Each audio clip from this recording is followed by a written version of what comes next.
Hey everyone, welcome back. We're doing a deep dive into, market trends today. It's a lot to cover. It is a lot. Yeah, it's always moving.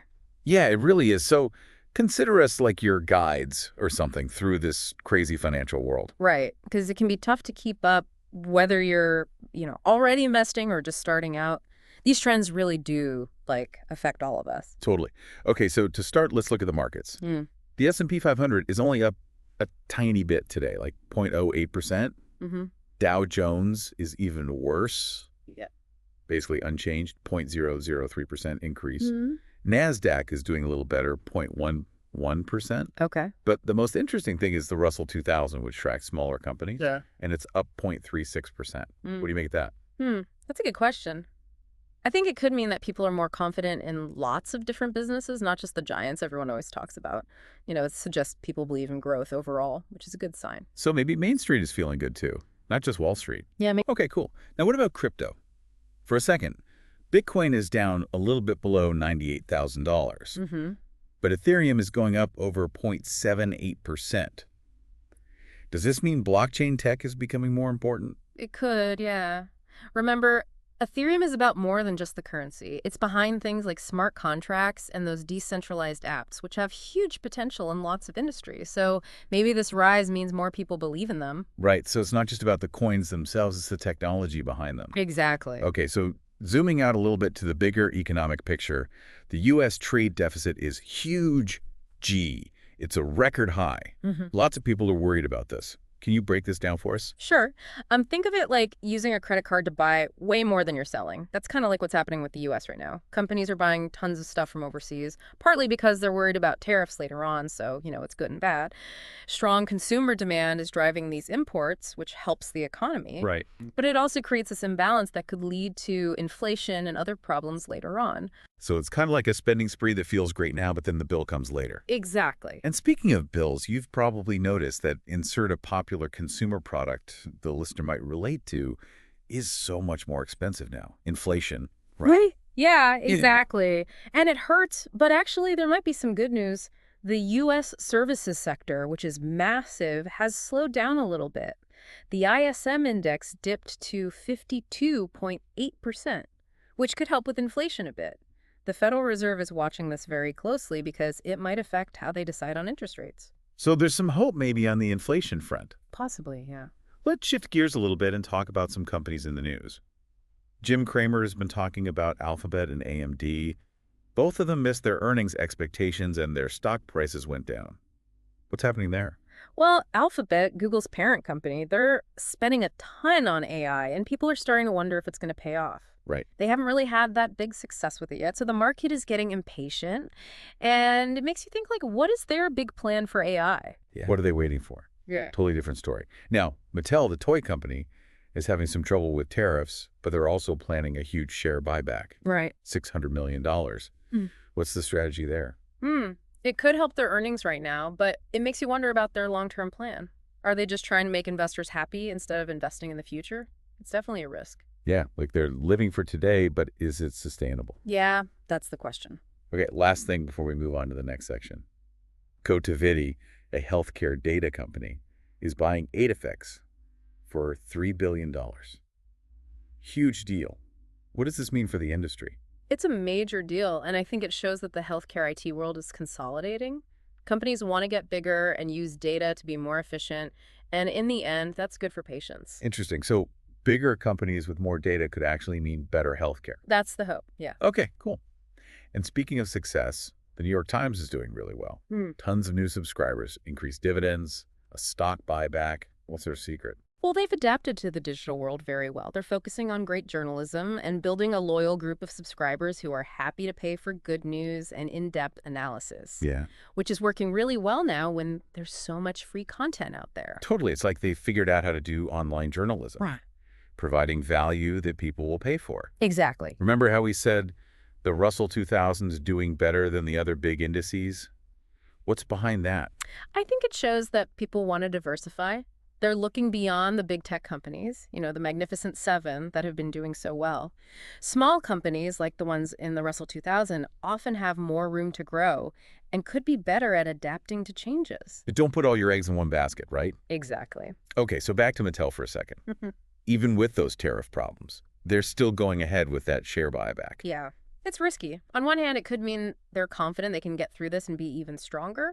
On the other hand, maybe it's just a short-term thing to make investors happy while they figure out a real plan. It's a gamble. It For anyone who wants some different investment ideas, remember we mentioned a stock fund that's completely separate from the S&P 500 and has good dividends. Can you tell us more about that? Yeah. This fund is part of a bigger trend of people wanting options beyond the usual benchmarks. They're looking for growth and stability, and this fund focuses on high dividends, which gives you a reliable income. That's attractive, especially when things are uncertain. So it's kind of like a safe place with those dividends as a little extra cushion. Right. Let's move on to biotech now, which is always full of innovation. Avid Bioservices is doing really well with partnerships and big plans for growth. Yeah. Avid shows how important working together is in biotech, especially now when things move so fast. Strategic partnerships let companies share resources and expertise and also share the risk, which means they can develop new therapies faster, and that's good for everyone, especially patients. Right, it's not just the science, it's also about being smart in business. You have to know how to deal with patents and regulations and clinical trials to succeed in biotech. Before we finish this section, I want to bring it back to something we talked about before. It's easy to focus on numbers and financial stuff, but we can't forget that these trends really affect people's lives. That's so true. For example, the trade deficit could change prices at the grocery store, or what products are available. It could even affect jobs in your area. Right. And the Federal Reserve's choices about interest rates can affect everything from mortgages to car loans to student debt. And don't forget about technology. Automation and AI are changing industries, which could mean people lose jobs and have to learn new skills. It's exciting, but also kind of scary. It is. It just shows how much things are changing all the time. Staying informed, being able to adapt, and always learning new things are more important now than ever. Totally. Mm. I couldn't agree more. Knowledge is power, especially these days. For sure. It's about being able to change with the times and learning new things all the time. Absolutely. Knowledge is power, like they say, especially now. Okay, so as we finish up this deep dive into market trends, I want to leave you with something to think about. We've talked about so much today, like market numbers, trade wars, AI, even Barbie dolls. But here's the big question. How does all of this connect to to what you want to do in life? It's easy to get lost in the headlines every day, but it gets really interesting when you start to see how these big trends affect your own life, your own money, your career. Exactly. Maybe you want to start a business or change careers or invest in something new. Understanding how the market works can really help you.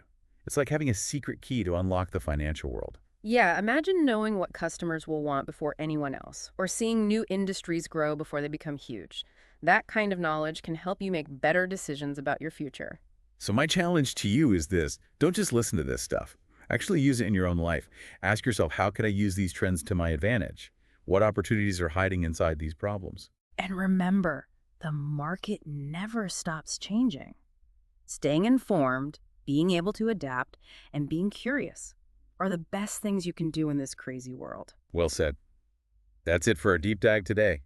Keep thinking, and we'll see you next time for another awesome journey into the world of market trends and everything else. That's a great way to put it, a secret key. I like that. Right.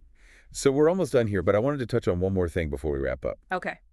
Remember how we talked about the Magnificent Seven, those big tech companies that everyone's always talking about? Well, there's this really interesting idea of a stock fund that's totally separate from the S&P 500. Oh, yeah, I think I know what you're talking about. And it has some really nice dividends, too. Can you tell us a bit more about it? Sure. So this fund is for people who want to invest their money differently, beyond just following the big market trends. It's all about finding growth and stability. And the great thing about this fund is that it focuses on stocks that pay high dividends, which means investors get a reliable stream of income. That can be really helpful, especially when the market is uncertain. Right, so it's like a safety net almost, Right. with those extra dividends as a bonus. Exactly. It's like a smart way to diversify your investments and get some peace of mind. I love it.